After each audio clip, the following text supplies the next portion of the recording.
Assalamualaikum warahmatullahi wabarakatuh. Om Swastiastu, salam kemudian salam kebajikan. Selamat pagi. Jadi kali ini kami bersama Bang Sakif, teman Saya Raditya Fatali. saya Densa Putra ingin bertanya-tanya tentang apa itu komunikasi interpersonal.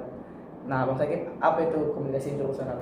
Oke, jadi kalau menurutku komunikasi interpersonal itu adalah interaksi antara dua orang atau lebih yang gunanya adalah untuk berbagi informasi dan juga memberikan timbal balik antara satu dan yang lainnya untuk menjalin hubungan yang lebih baik ke depannya. Menurutku seperti itu komunikasi interpersonal itu. Jadi ada maksudnya, ada tujuannya juga kenapa terdapat interaksi di antara kedua pihak tersebut.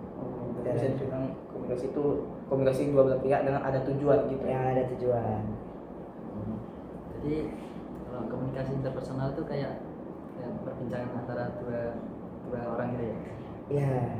Nah itu kalau Mas Akif sendiri kan aku tahu kalau Mas Akif ikut dinamika yang tahun 2025 tuh kan jadi mentor juga.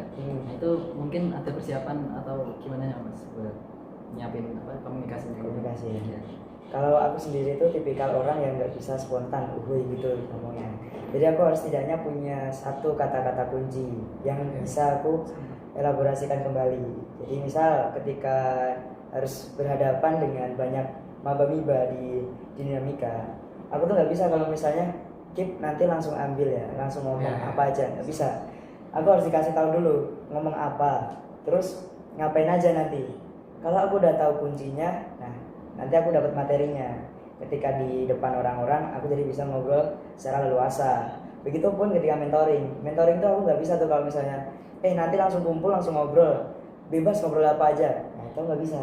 Kasih aku sedikit aja, satu kata aja cukup sebenarnya. Misal ngobrol tentang kejujuran gitu. Nah, nanti aku bisa elaborasikan kejujuran itu kemana. Mulai dari apa itu kejujuran versi aku, terus kenapa sih kejujuran itu penting, dan juga contoh-contoh kasusnya kayak gitu. Itulah yang selalu aku persiapkan, itu adalah materi untuk kata-kata kuncinya, kata-kata kunci yang selalu bisa membuat aku tuh lebih eksplor apa yang mau aku sampaikan dan untuk mengantisipasi juga hal yang aku sampaikan itu bisa tersampaikan dengan baik dan gak ada miskomunikasi begitu. Baik Bang, terkait mentoring tadi kan Abang ini sekarang jadi mentor nih, boleh nggak cerita perjuangannya untuk menjadi mentor dan keluh kesahnya nih jadi mentor?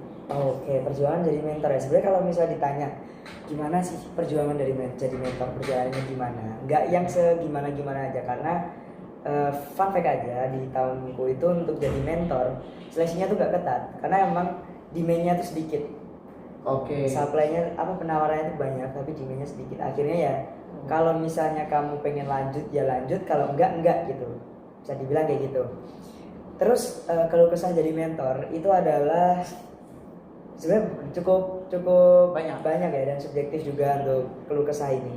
Karena keluh kesahku adalah menyatukan jadwal itu susah banget. Karena mentor itu kan ada face to face mentoring, ada kumpul juga sama menti-mentinya.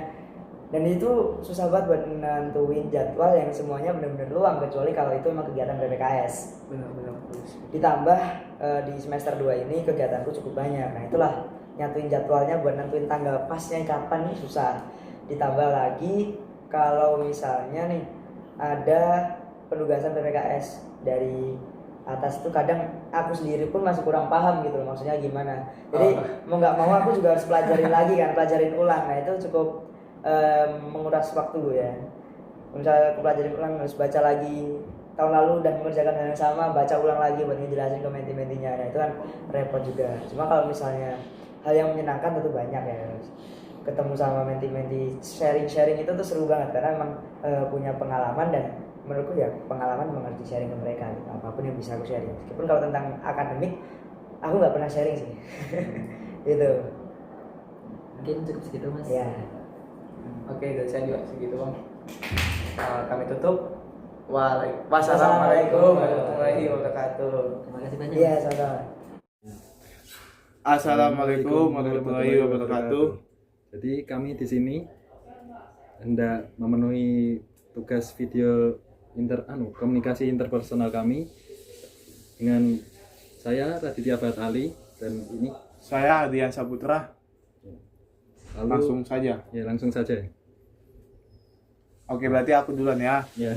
Nah, sebagai mahasiswa PKN STAN tingkat 1, kita kan tinggal di asrama dengan segala peraturan dan keterbatasan pergerakan di asrama. Apa saja suka dan duka selama tinggal di asrama?